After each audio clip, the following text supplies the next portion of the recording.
Hi, I'm Paul Comfort, and this is Transit Unplugged, the world's leading transit executive podcast. Breaking news out of New York City: congestion charging halted by the governor. Governor Kathy Hochul of New York announced last week the indefinite shelving of the congestion pricing plan just weeks before its scheduled implementation on June 30th. The plan was going to be the first of its kind in the nation, and it would have seen drivers paying up to $15 to enter Manhattan south of 60th Street. She said the decision was made to avoid creating additional hurdles to the city's economic recovery. The move has sparked mixed reactions, with some lawmakers and constituents expressing concerns about the proposed tolling system, but the program's advocates, including economists and environmentalists, saw it as a solution to the financial challenges faced by the MTA in New York City and the city's traffic congestion issues. In light of this development, I invited Matthew Daus, the president of the International Association of Transportation Regulators, to join us. Matthew is also the former commissioner of the New York City Taxi and Limousine Commission. He is the Transportation Technology Chair at the City University of New York's Transportation Research Center of the City College of New York, where he conducts research and continues to extensively publish as an expert on ground transportation regulation and technology. He's also a partner at Windles, Marks, Lane & Mittendorf, LLP, where he founded and chairs the Transportation Practice Group since 2010. A real New Yorker, he's the longest-serving commissioner, chair, and CEO of the New York City Taxi Commission and Limousine Commission, where he served from 2001 to 2010.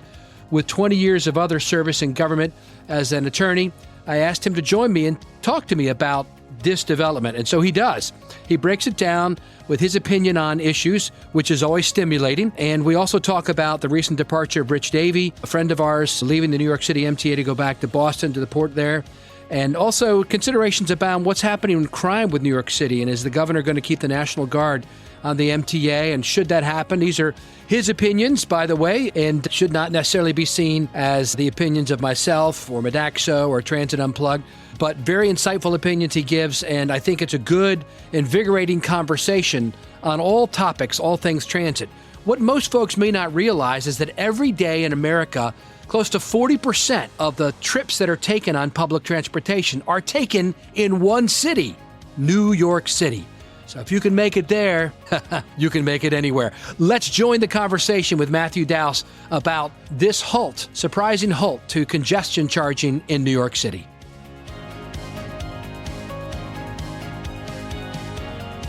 Great to have with us my good friend Matthew Daus. It's great to have you with us today on the podcast. You're one of our few two-time guests. I am honored, Paul. So thanks for having me again. It's been well over a year, and it's good to see you again. Yeah, you've got a lot going on, but the hot topic we want to talk about today is congestion charging, because there was this was going to start in June, and now tell us what happened. Yeah, today we were supposed to talk about it being implemented, and the timing is impeccable, of course. We had a big curveball that a lot of people didn't see coming. And I think there's politics involved, obviously. The first time when my former boss, Mike Bloomberg, tried to do it, politics killed it. This time, I think politics did the same thing. And then 2 years later, we're back here at the table where so much work was done and the lawsuits and everything was geared up, and the plug was basically pulled indefinitely today. And the stated reasons are things that a lot of people have been talking about on the other side of the issue, which is this is the wrong time. We're still recovering from the pandemic. People are working from home. We don't know if this is going to work. So I think a lot of people were surprised. It's not an easy thing to get done. I think Mayor Bloomberg and Dan Doctoroff, who was pushing this as part of Plan YC many, many years ago when I was working as taxi commissioner, when they pushed that, it was politics that killed it.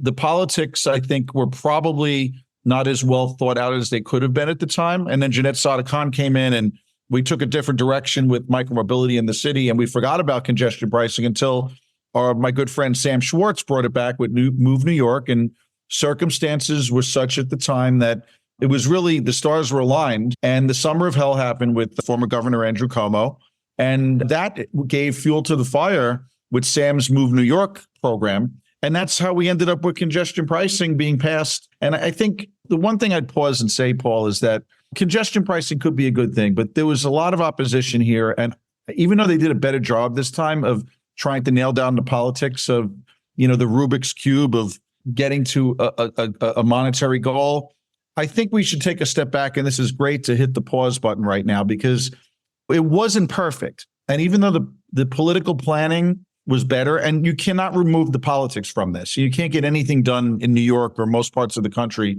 without navigating the politics. I think that was the reason why the first congestion pricing experiment never passed, is because not enough thought went into how to balance out the interests. And they did a better job, but it wasn't perfect. And I think the real serious flaw with the entire approach to it is it wasn't even openly about mitigation of congestion and the environment anymore. It really wasn't. It was about the money. And that was because the legislature put a dollar figure in the law. If they're going to actually revisit the law, Paul, I would suggest that they don't put a dollar amount on it. It was supposed to bring in $1 billion, right, for their capital, MTA capital. That's a flawed approach. Yeah. What they should do is figure how we're going to reduce, what does it take in terms of the price point or other policies to actually reduce congestion. And then let's see how much it is. Different angle approaching it kind of on the political side. So just to kind of clarify to everyone, because we dove right in, sorry about that. I just threw you right into the mix. But yeah, it was a $15 congestion charge that the General Assembly had passed and everyone was on board. Our good friend Rich Davey was on our podcast last year talking about how it was going to be $1 billion into their capital fund, which I always felt like they ought to, were hurting enough financially on the operating side. They might think about it there, but that's the way the law was written. He said it's going to be a $15 charge for most cars coming in starting June 30th. You got involved in a lot of your roles and helped them roll back that for taxi cabs and others, right? Yeah, I mean, I was involved at a lot of different levels. My university put out a report on the equity impacts, just like you're similar to the discussions that you've had in your book. When we felt that not only the drivers of for-hire vehicles and Ubers and taxis would be impacted, but also the passengers in certain neighborhoods would be getting double the amount to come into the city when they don't have that money, actually after the pandemic. And the whole point is to get people into public transit and people are working from home, and no one really thought about how this could cause more people to work from home and that it may have other negative economic impacts on the city. But a lot of people, including Channel Lieber, thinks I'm against congestion pricing. I'm not against it. I'm against the way it's being done right now. There was a lot of planning that went into this and a lot of hard work from a really good team over there. But if I had to do it differently, here's what I would do. Press the pause button, take a look at all these lawsuits that are pending, sit down with all the litigants one by one and see how you can do mitigation and work out a plan like they did with Congressmember Torres, with the governor of New Jersey, to see how we can mitigate using the dollars and other mechanisms that are not necessarily just money to figure that out. Number two, let's look at things that other cities and states have done around the world in the few places that have it. Like Singapore, London. Let's exempt the taxis and the buses and get people to use them. They finally exempted the buses, but it was a long fight. And they never exempted the taxis, but they've been basically collecting money from the taxis and the Ubers for years and years. And has that done anything? No, it hasn't really mitigated it. So I think what they need to do is, number one, create a lockbox. And this is detailed in the reports I did with the university on equity impacts. And also the model congestion mitigation measures that the IETR, which is the best practices group for TNC and taxi and NEMT regulators, we put out a report saying you can't solve this problem, Paul, by just money, and you can't solve it by not looking at other policies outside of congestion pricing. You need to have exemptions for people who are sharing rides. We need to have exemptions maybe for cleaner vehicles. Why not? If we want to solve two problems and get infrastructure on the EVs and more EVs on the road, why aren't they exempt? And most importantly, technically, we don't really consider in most cities around the country, some exceptions, maybe when you were in Maryland, but we don't consider the private bus and taxi and TNC industry as part of the transportation ecosystem. That needs to change. Absolutely, yeah. So put the money that you're collecting from those passengers into a lockbox and do two things. Figure out a way to get free rides to the disabled community. They should not have to pay at this point. They've been so really fighting this battle since the ADA was passed, and they don't still have the service. We have enough wheelchair vehicles in New York City now to have the MTA run them and have congestion pricing money pay for that instead of building more rail and more buses that may remain empty in certain communities. Yeah. Let's do a first and last mile partnership like the FTA Sandbox in New York City, and let's do it in the transit deserts and let's retool this whole thing and hit the pause button and do it correctly. It's much better than it was at the outset when we first started this debate many years ago. But now is a real opportunity, I think, for the MTA to do some listening and to roll it back and get their ducks in order. And then after the election's over, go back to the well and do it the best. There's always going to be people complaining, Paul. Yeah. But there's just way too many people complaining, too many lawsuits. Yeah, a lot. It's not an easy thing to implement, but there are still things that they can do better. So I'm hoping that they could retool it and it'll come back and it'll be a more workable system. And it'll focus on congestion and the environment first, not the money first, because it really caused a problem for General Lieber and the MTA because it all became about the money because the legislature made it about the money. That's the wrong approach. It should not be about the money first and foremost. So specifically, Governor Hochul announced that she is putting the pause on this, but there's no timeline, right? She didn't say when it's going to be kind of revamped or anything? That's correct. There's no time. It's an indefinite pause. Well, maybe we'll come back and get you on again in 6 months if it gets restarted with your recommendations or other things that could happen there. But two things I want to talk about today is about crime on New York Metro. We've mentioned the Governor Hochul. She put National Guard troops in the stations. I want to talk about that for a minute. And then an homage to Rich Davey, a good friend of both of ours who is leaving out. So first off, though, what's going on with the National Guard on public transit? A lot of people in America may not realize or around the world that close to 40% of the people that ride public transportation in America every day do so in New York City. That's the numbers we're talking about. It's a plurality of the trips in America take place in one city. And it's been the city that's gotten a lot of negative attention. At least every week I see a news story in the New York Post, which I have on my phone. Somebody got hurt, somebody got pushed in front of a rail track, somebody got stabbed. So the governor put National Guard on there. Matthew, tell us what's going on. Yeah, and it's funny because when we did our podcast, the last time I was on, it was the beginning of 2023, and Rich Davey was just starting, and now he's leaving. That's right. We're bookends of his administration here. He's going back to Massachusetts for the Port Authority, and he's a great guy and he really fine public servant, and we're going to miss him. Yeah. Just like I kind of miss the train daddy too, honestly. Yeah. But, I got to say, we need to get this right. I don't know if it's working or not. There's a lot of critics about it. I mean, I do know that the fare evasion is a huge issue. There are other solutions I think that they're looking at now, and they need to pick the right solution. The security guards, remember, before they put National Guards in there, Rich and General Lieber put a whole bunch of security firms in there, security guards to try to just stop people from evading fares. So I think the strides are being made. Look, there's obviously attention on this now.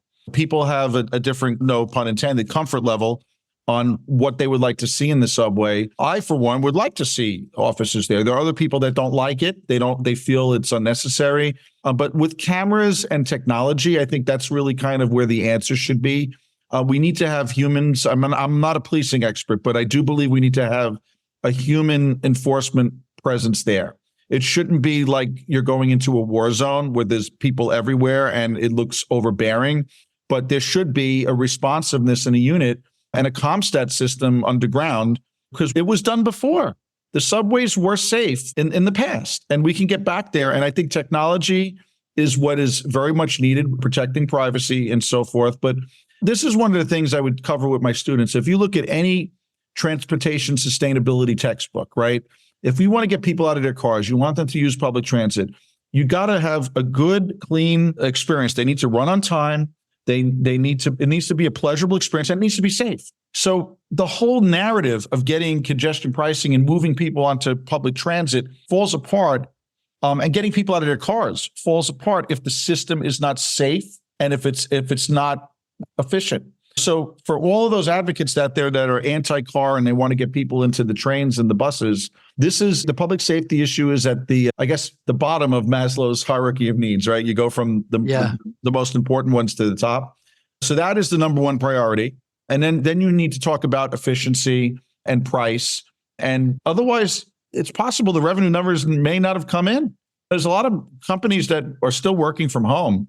And if it's not affordable for people or safe for people to get to the office, that whole modal shift thing is a big question mark. So it's also possible that that $1 billion figure may not have been met. And the prices of goods would be going up too. So it's a very complicated situation. But the governor, I think, is making strides on this front. I mean, I personally don't have a problem with the National Guard being in there, but there's got to be a better solution than that. And I think it's a combination. Yeah, long term, right? Yeah.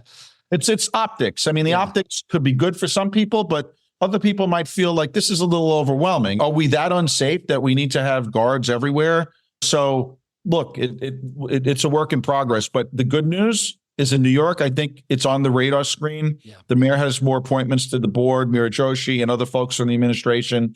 And the mayor and the governor, for the first time, I think, in recorded history, are working together in New York City, which doesn't happen very often. So I think the stars are aligned enough that we're going to get some good results. The mayor used to be a police officer.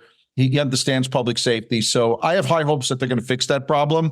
And I really have high hopes that the governor now, hitting the pause button, they're going to come back and it's going to be better than before.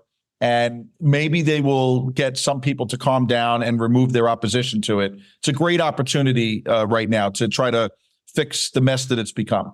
Let's switch topics a little bit. You've got a lot going on in your world. You're partner and chairman of the Wendell Marks Transportation Practice Group. You're president of the International Association of Transportation Regulators. You're the Transportation Technology Chair of the University of Transportation Research Center. You're also chair of the Bar Association's Transportation Committee.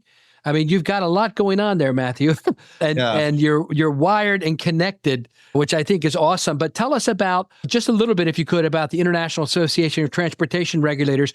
And you've got an upcoming conference coming up in Fort Lauderdale. Yes, actually, thank you for all of that. All of these different hats, I am very busy, as you indicated, but it really gives me a good and interesting perspective, not only as a former government official and regulator like you come out of the government world, and now I'm in the academic world.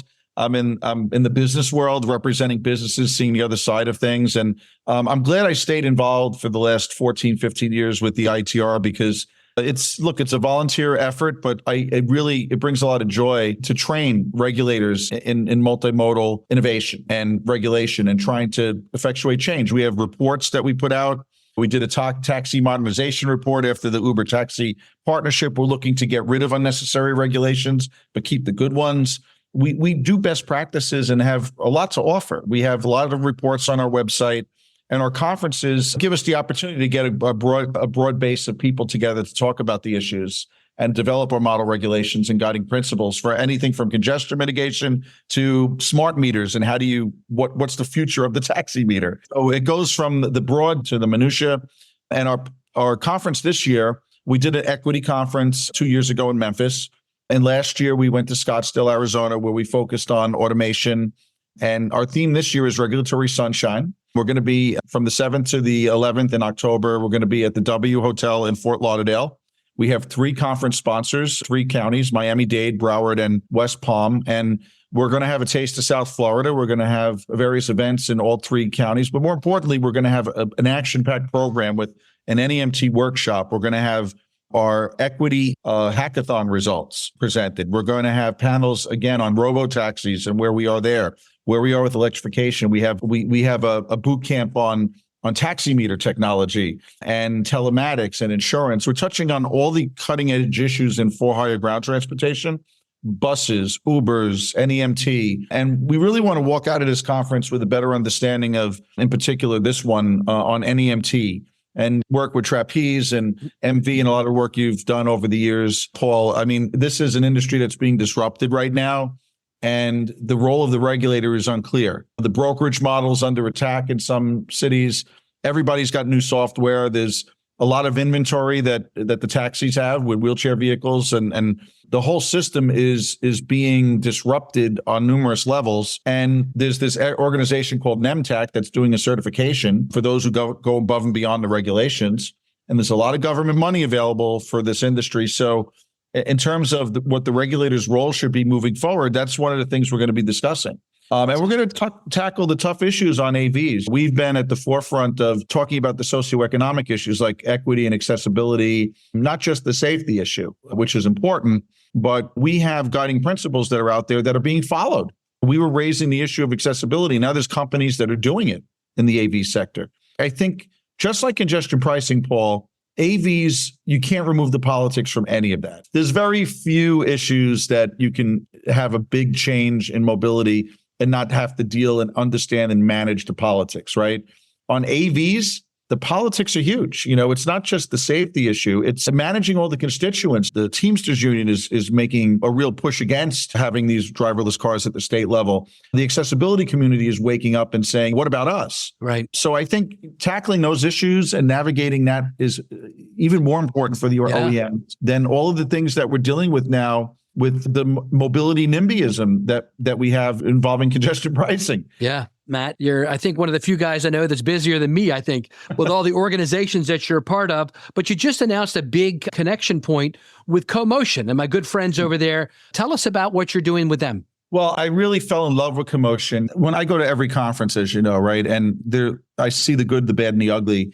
And there were two conferences that really stuck out in my mind as being the future. Like first, it was the Shared Use Mobility Center. I used to go there and see the future. And then when I got to CoMotion LA and I met John Rissant, I realized this is truly like, it's next level. It's not just about sharing, it's about everything, multimodal. Yeah. But what I liked about it is that the government attendees mix and mingle with the private sector folks, tech startups, people who have all new products. Like they have like a little Shark Tank thing going on there. Yeah, that's right. I really loved it because part of the problem with everything in mobility is the government siloing and having their own discussions and feeling uncomfortable talking to the private sector. In LA and in Miami, it's very clear that the public officials have different mindsets. They clearly are more open to public-private partnerships. Yeah. What we're looking to do, we joined each other's boards. We're going to collaborate more and more and also bring an international component to it. So we're going to try to marry our worlds and do programs together.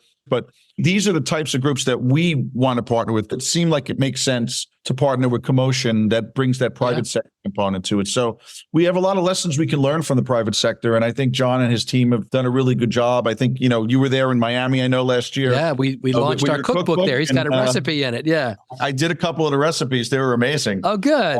I also want to comment on, for folks who don't get your e-newsletter, you put out a daily newsletter about really interesting news and anything related to people movement. And it's a valuable service, a daily transportation news that you provide free of charge to people. Matthew Daus, thank you for giving us your opinion today on so many hot topics that are affecting public transportation and people movement. Thank you for your work in the industry, and we look forward to continue to work with you and hear from you in the future. Thank you, Paul. It's an honor to be here again.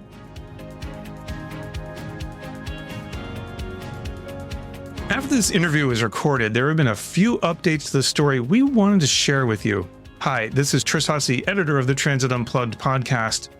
In the days since Governor Hochul pressed pause on the congestion charging in New York City, criticism has been coming from all sides. But that's not the only news here. There are questions if Governor Hochul even has the power to stop congestion charges, since it was the New York State Legislature that empowered the MTA to implement a congestion charging scheme in the first place. Plus, the governor's lock on approval from the MTA board might not be as a sure thing as she thought, with several board members already stating they don't support her plan. But the problems don't end there.